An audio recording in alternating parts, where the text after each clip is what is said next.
Well, Justin, we're back. We're going to continue on this path here, talking about the ultra high net worth segment. For those of you listening that are in that segment or just aspiring to be there, hopefully this has been helpful. Last week, we really hit on integrating your investments into this plan and why it's so important to continue to have advice when you enter into this phase. You know, a lot of times I think there's an assumption when you have a lot of money, maybe you don't actually need the advice or the help. You were able to generate it. But what we're hoping to establish throughout this series here is, yes, you may be able to tackle some of it on your own, but you'll be in a much better spot if you continue to seek out the right type of advice. And unfortunately, our industry's not built always for this type of client, but there are great options out there. There's multifamily offices that are excellent and definitely probably a place for you somewhere. We hope that we're a place for the clients, that we work with, make them feel really comfortable, and hopefully some of the prospective people listening to this podcast. But one thing we're going to jump into today is, we can help you guys build the most beautiful financial structure that there is. We can optimize it. We can have all your priorities nailed. We can drive investments so they're matching all those priorities really well. But it just takes one unfortunate event to kind of bring the whole house of cards down. So risk management is what we're going to use as the term here. Most people, I think, jump to insurance. We're certainly going to cover that. But there's a lot more to this than just going out and buying, a homeowner's policy or an auto policy. There are a lot of things that you should be doing to make sure that you're protecting that financial structure you've put in place. So I've kind of teased that out a little bit, Justin, but maybe jump in from there. Before we even get into the insurance side, what are some of the more, I guess, uncommon probably to a lot of people ways to think about risk management? So like you said, insurance is an incredibly important piece of it, very common, but then you have to think about other risks that are out there in this uncertain world. Really what this all boils down to is that we live in a world of uncertainty where the future is unpredictable. And cybersecurity, or security broadly speaking, is another great way of thinking about risk management. But cybersecurity in this new digital, I shouldn't say new any longer, but this digital age that we live in, protecting yourself online, taking both pretty simple basic steps, but also in some cases really locking things down and securing your digital presence in a lot greater way. Is a perfect form of risk management, right? You don't know if and when you could be attacked online. You don't know if and when you could be attacked in the physical space as well. Hopefully it's not an actual physical attack, but a robbery or something like that, right? These are all forms of risk management where a singular event can be incredibly damaging to you, your priorities, your family, your overall net worth, and doing little things to prevent it is a great framework or great way to think about risk management. Also, you mentioned financial structure, but portfolio construction in and of itself actually is can be a very good risk management tool. A well-constructed portfolio gives you the ability to manage risk or adverse events that come out of the proverbial left field or just are unpredictable in nature, which again, that is the world we live in. So many people think about the future in kind of predictable statistical terms like a casino or some other large pool of numbers where you can predict some certainty the outcome. Flipping a coin is a perfect example. In reality, we don't live in that reality. To be redundant there is this element of uncertainty that is very prevalent going forward, and constructing a portfolio to deal with that, to acknowledge that, as opposed to constructing a portfolio that, hey, the markets only go up and to the right, I'm going to go all in, or I'm going to be overly leveraged. You see that time and time again where that just ends up blowing up in people's face, unfortunately, and people don't really learn their lesson when it's all said and done. But I think those are two additional items that are really good in this risk management framework.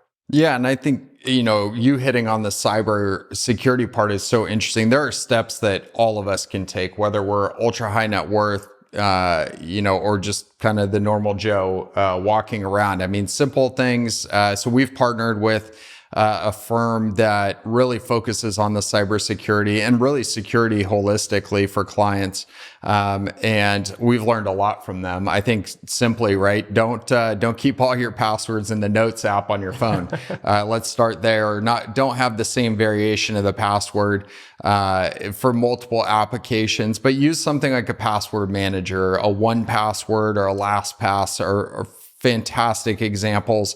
If you don't know what those are, you want some help, we're happy to hop on the phone and walk you guys through it. But something like that, or, when you're in a Starbucks or at the Ritz or one of these types of things, don't, they refer to them as dirty networks. Don't opt yourself into that dirty network. One way to do it is hotspot from your phone. Another way is to use something called a VPN. And there's different versions of that. So there's all kinds of little things that you can do to try to protect yourself, or even like the physical security side. We have a lot of people probably listening to this that are public figures, athletes, entertainers, etc. And for instance, if you're somebody like that, you might not even think of yourself as a target. You're maybe not even the most famous person on your team, but people are kind of crazy nowadays. And so tailing you home from the ballpark, for instance, think about, what that looks like and how you work out of that. So this group that we've partnered with will put on a clinic to help guys and gals to understand when they're leaving, what to look for and how to get out of things. Quick hint, don't go to some remote place, go to a very populated place, and make sure that you're in a well-lit area, for instance. So thinking through all these types of things kind of sounds silly, or maybe not obvious, but they are a big part of risk management. Yeah, and I just want to add to that, the likelihood that something happens to you, while in any one arena, right, a cybersecurity breach or a car accident or anything that falls in this overall risk bucket, statistically speaking, it can be low, depending on who you are, what kind of car you drive, where you drive, like all these things change that profile.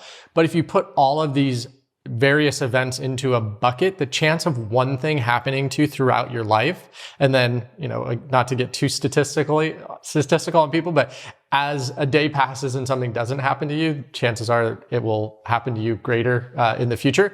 But you put all these things into a basket, and there's a likelihood that something will happen to you. And, we're in the fortunate or unfortunate world or reality where we have a large enough client base where you see these unfortunate events hit people, and when they don't have the right insurance in place, they didn't listen to advice, or they're new clients or whatnot. It's impactful. I mean, it really is. And there's just these simple things. It takes time, it takes understanding, and it takes some effort, but all things considered, it's not the biggest, most complicated thing to get in place, a well-structured risk management plan that really, really can make or break you to a large extent. Yeah, and I think we can kind of transition now to what most people think about, but that's insurance, right? So you can do all these, and all what we've been talking about previously is mostly proactive, things that we can do to make sure that we're reducing some of those risks, right? We're using the password manager, those types of things. So we just basically become a little bit faster than everybody else, a little bit less of a target. But flipping over to insurance, this is the stopgap. This is to make sure that it's there in the event that something does unfortunately happen. And I think most people think of auto insurance, very important, by the way, that you have good auto insurance, and the appropriate limits. Time and time again, we see that come in. People are shopping for price on auto insurance, and they expose themselves, and almost to the point where, yes, you may be paying a little bit lower premium, but it's basically useless. So make sure you have a robust auto program in place. Same with the homeowners. A lot of times we see people not have the liability piece on a homeowner's insurance. I think people think about what happens if my house burns to the ground. They don't think as much about what if somebody is over, or even somebody trespasses because the gate was open and they fall in the pool and drown. I mean, those types of things you want to make sure that are really established within your homeowners. If something does happen and it burns to the ground, do you have enough coverage to actually rebuild the house to the quality that it was. These are things we see all the time.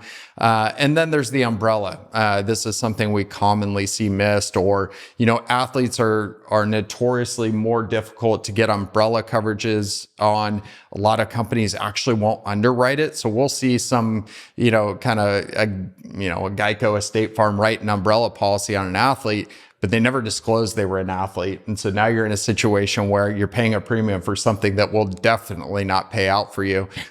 So it's really understanding, and an umbrella, again, right? It's the shield, kind of like the name suggests, it goes over everything. So protects you liability wise wherever you're at, whether you're home, something happens at your home, you're in your car, and something happens, and it could be purely an accident. I think that's the other thing people get tripped on. They think like, oh, this is something that like I really messed up and I did. Sometimes accidents just happen, and you want to make sure that, for yourself, you're protected. But what if you accidentally hurt somebody else, right?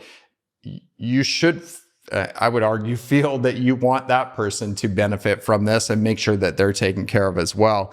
And then there's disability. I think a lot of people don't think about this, but you get sick, you get injured. I mean, your family is very reliant upon you. And if you don't have disability and coverage in place, that can be very disrupting as well. Yeah. And then lastly, and I think probably one of the more familiar ones, is life insurance. And overarching this whole conversation around insurance, I want to say you get insurance for insurance. The reason why I say that is very often in the world, life insurance is pitched as a wealth generation tool. There can be some interesting side benefits from various insurance policies.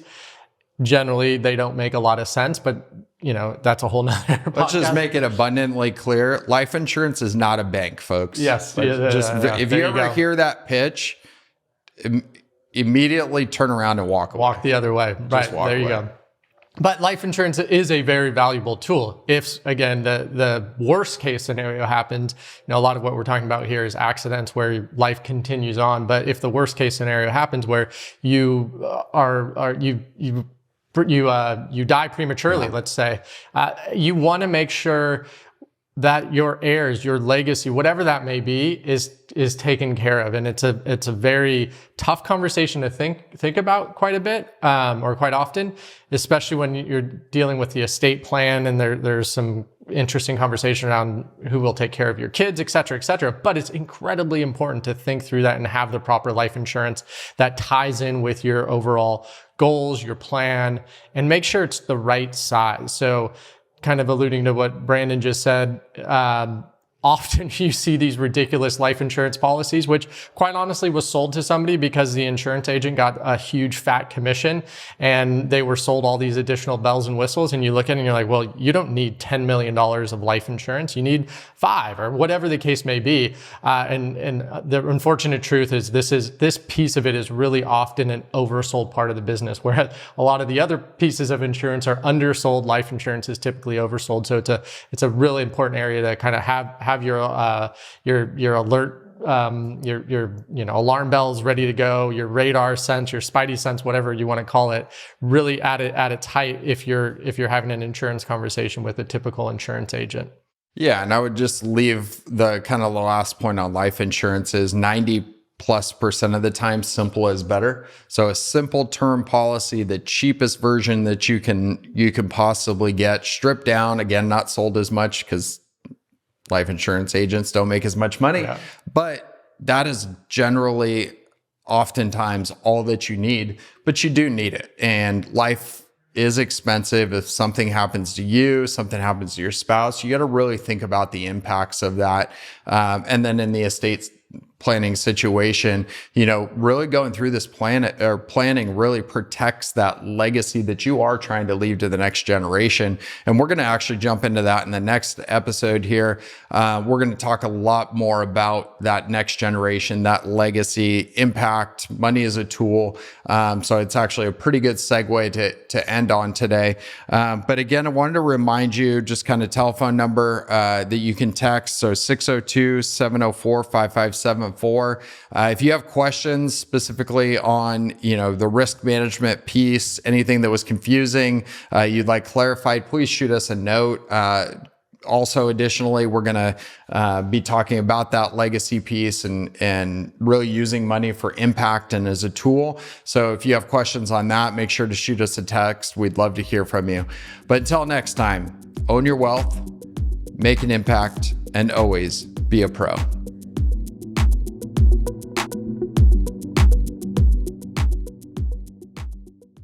The information in this podcast is educational and general in nature and does not take into consideration the listener's personal circumstances. Therefore, it is not intended to be a substitute for specific, individualized financial, legal, or tax advice. To determine which strategies or investments may be suitable for you, consult the appropriate qualified professional prior to making a final decision.